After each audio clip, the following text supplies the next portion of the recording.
Hey guys, welcome to my channel Mystery Recap.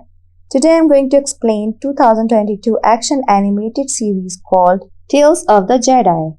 In the middle of the night, the cry of a newborn baby is heard across a small village near the woods. There is jubilation and the people run out of their houses towards where the baby has been born.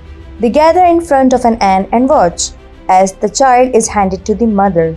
It's a baby girl and she is named Ahsoka.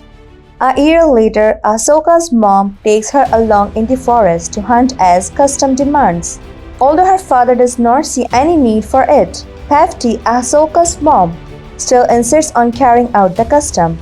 Together, mother and the child head out of the village into the forest. Before they leave the village, they stop at the place of Gantika, an elder in the village, who applies a luck potion on both their heads, after which they leave the village. Inside the forest, Pefti sees some goats eating grass. She carefully aims and shoots. One goat drops head while the other run for their lives. Pefti, carrying Ahsoka, walks up to the bleeding animal and using a knife, she takes out its life completely. She begins tying the legs of the dead animal to carry it back home. Ahsoka is on the grass watching her mom bundle the dead animal. Pefti does not notice the appearance of a saber-toothed tiger until Ahsoka gestures towards it. The tiger attacks Pefti, and she protects herself from the white animal. Ahsoka is ignorant of the fact that her mother is in danger and expresses her excitement at the scene. This draws the attention of the tiger, who tries to attack her, but her mom releases some shots from her gun, which deters the animal. At the village, the sound of her gun is heard, and each time they know that it's an alarm for help. Pavet's husband and some other villagers gather arms and hurriedly rush into the forest. In the forest, Ahsoka's mom is engaged in a fierce battle with the tiger. She has a knife out and she tries to defend herself and her child. The tiger hits and flings her across the ground and walks towards the baby on the grass. The villagers appears, shooting their guns at the tiger, and it immediately grabs Ahsoka in its mouth and flees into the forest. Pefti tries to run after her baby, but she is held back by the rescue troops. The tiger takes Ahsoka to its den and drops her. Ahsoka staggers on her feet, and this makes the animal roar, slowly walking towards her to devour her. As it approaches, Ahsoka places her little hands on the tiger's face, and it steps back and not attacking her anymore. The villagers are standing at the front of the forest waiting for the man who had gone to search for Ahsoka. These men return and inform her parents and the villagers that they could not find the baby. Suddenly, they hear a roar and they see the tiger appearing with Ahsoka on its back. Pefti slowly walks over to the tiger and picks up her child, thanking the animal in the village's native language, and it leaves. Pefti asks Gannika, the village elder, the reason for what just happened, and it is revealed that Ahsoka is a Jedi. In another village, a spacecraft containing a master Jedi and his apprentice qui-gon jinn lands. This village looks very deserted, and the people living there are hungrily looking. Master Dooku and his student are on the search for the abducted son of a senator. The villagers, on seeing them, enter their houses, close their windows, and turn off the lights. They enter a room and after introducing themselves, ask about the abducted son of the senator. The woman who masterminded the kidnap explains to them that the senator, whose name is Dagonet, is very corrupt and has done nothing but bad to their village. She takes them to where the boy is being kept captive. The Jedi see him and ask about his well-being, and he tells them that he has not been treated badly by his kidnappers. He expresses his concern for the state of living of the villagers. They are interrupted by a man who runs in and announces that Senator Dagonet has arrived in the village. The woman behind the kidnap accused the Jedi of betraying them, but they reply that the senator is not aware of their visit to the village. Outside, Senator Dagonet arrives.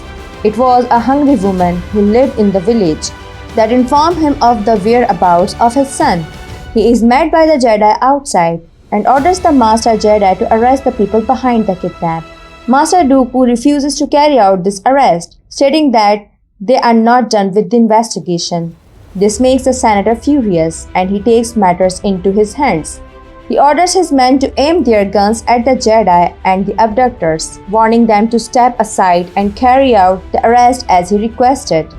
But the Master Jedi stands his ground, informing the senator that he does not work for the Senate, but to uphold peace and order in the Republic. An exchange of gunfire ensues between the senator's guard and the villagers. The Jedi draw out their lightsabers and protect themselves from the bullets. Soon the villagers are overpowered and only the Jedi are standing. Senator Dagon victoriously vows to make the village suffer more than they already are for defying him. In a fit of rage, Master Dooku uses his powers to hold him in a chokehold and single-handedly defeat the senator's guards. Master Dooku is on the verge of killing the senator and his student sees this. He runs to where the senator's son was handcuffed and released him, telling him to go to save his father. The boy runs out. He sees Master Dooku almost snuffing the life out of his father. He runs towards them and begs the Master Jedi to stop. Dooku comes to his right senses and stops.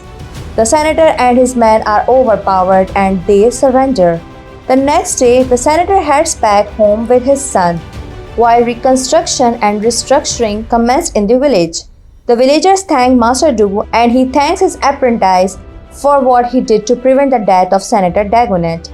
A few years later, Master Dooku and another Master Jedi named Windu head to the Rex's Secundus to retrieve the body of a late Jedi who died in an ambush. Master Dooku has high suspicions about the sudden death of Master Khetri, but Master Windu tells him that they would follow protocols and just retrieve the Jedi's body.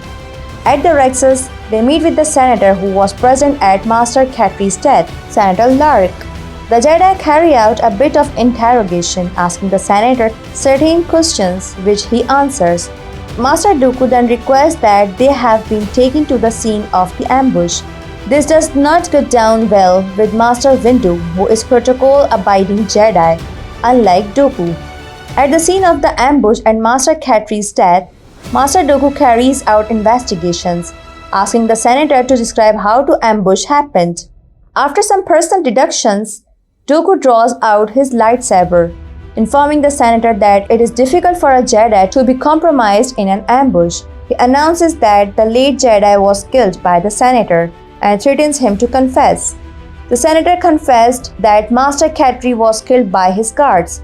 As soon as he says this, he is shot by one of his guards. The truth has finally been revealed. A fight ensues between the guards and their drones against the two Master Jedis. After a while, the last standing guards confess to the Jedi that are a part of resistance group in Rexus who intend to fight against the harmful policies made by the corrupt senator. They are apprehended and put in prison. The late Jedi is laid to rest and Master Windu is given her seat in the council. It does not seem like Master Windu is impressed by this.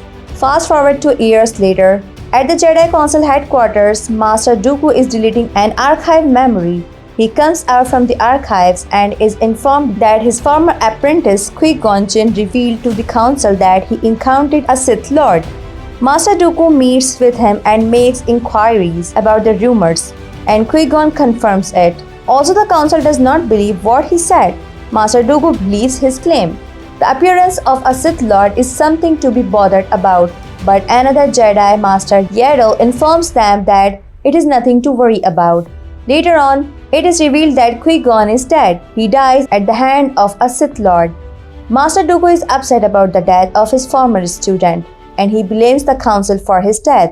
Master Yaddle informs him of the location of Qui-Gon's funeral, but Dooku reveals to her that he has no intention of attending. Every Master Jedi goes to his funeral except Master Dooku. He heads out of the Jedi headquarters in his spacecraft, navigating towards somewhere else in the galaxy. He does not notice Master Yaddle following him closely. She follows Dooku's spacecraft to where he lands in the further part of the galaxy.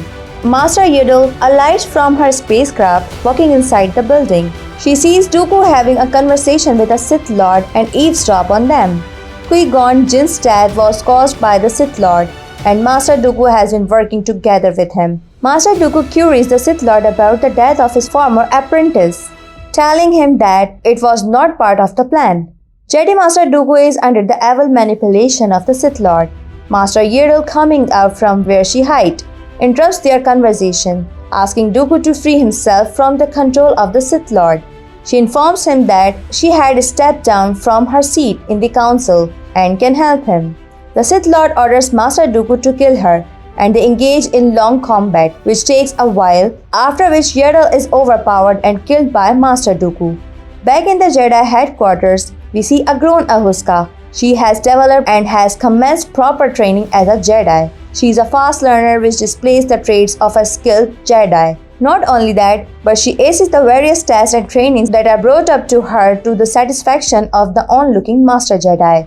However, her master is not very impressed with her performance, and he lets her know this. According to him, the tests and the droids provided at the Jedi headquarters are predictable, and he wants her to be prepared for the unpredictable. He then arranges training with the military for Ahsoka. She is placed to combat with trained military officers in the galaxy. This is very different from the training and tests she had been experiencing at the Jedi headquarters, so it's very difficult for her. In the process of the test, she gets hit by a laser and passes out countlessly. Her master waited for her to regain consciousness and resume the training. Ahsoka slips in and out of consciousness and continues training until she has perfected her training and knocked out the soldiers. A funeral takes place at Coruscant. This is the funeral of Ahsoka's friend. Ahsoka disguises herself to attend it. She is sighted by a senator who follows her, informing her that she should not be found at the Coruscant. Ahsoka tells him that the lady who died was her friend. They hear a patrol coming, so they run to hide. Senator Organa hands her a comms device, imploring her to contact him if she needs help. Ahsoka reluctantly takes it but reveals to the senator that she is tired of wars and combat and seeks to be away from all of it. She later leaves the Coruscant in her jet.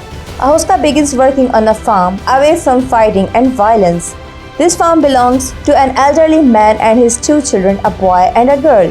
One day at the farm, Ahsoka uses her power to save the farm owner's daughter from being crushed by bales of hay. Everyone rushes to the farmer's daughter, relieved that she is not hurt, not knowing that it was Ahsoka that made it so. Unlike the rest, the farmer daughter saw Ahsoka save her from being crushed by the bales, and she knew that Ahsoka is a Jedi. One evening, the farmer's daughter informs Ahsoka that she would accompany her to carry out the delivery of some purchased farm goods. The path they are to take is dangerous, and Ahsoka asks why she does not take her brother with her. The farmer's daughter tells Ahsoka that she knows that she is a Jedi and that she feels safe and protected with her. Unknown of them, her brother was eavesdropping on their conversation. Hearing everything, she told Ahsoka. The next day, Ahsoka and the farmer's daughter head out to the farm to carry out deliveries. They return in the evening and see the entire farm and produce in flames. The farmer's son had reported what he heard to the forces, thereby putting the farmer and his family in danger. The man who burned the farm also tied the hands and legs of the farmer and his son, demanding Ahsoka. He is about to kill them when Ahsoka appears behind him. The man who burned the farm also tied the hands and legs of the farmer and his son, demanding Ahsoka. He is about to kill them when Ahsoka appears behind him. They engage in combat and Ahsoka kills him. The farmer and his family are sad about what has happened to their farm, and his son apologizes to his father and Ahsoka. Ahsoka realizes that the safety of the farmer's family has been compromised. So, to keep them safe, she calls on the help of a friend, the senator, who asks that she calls him in time of assistance.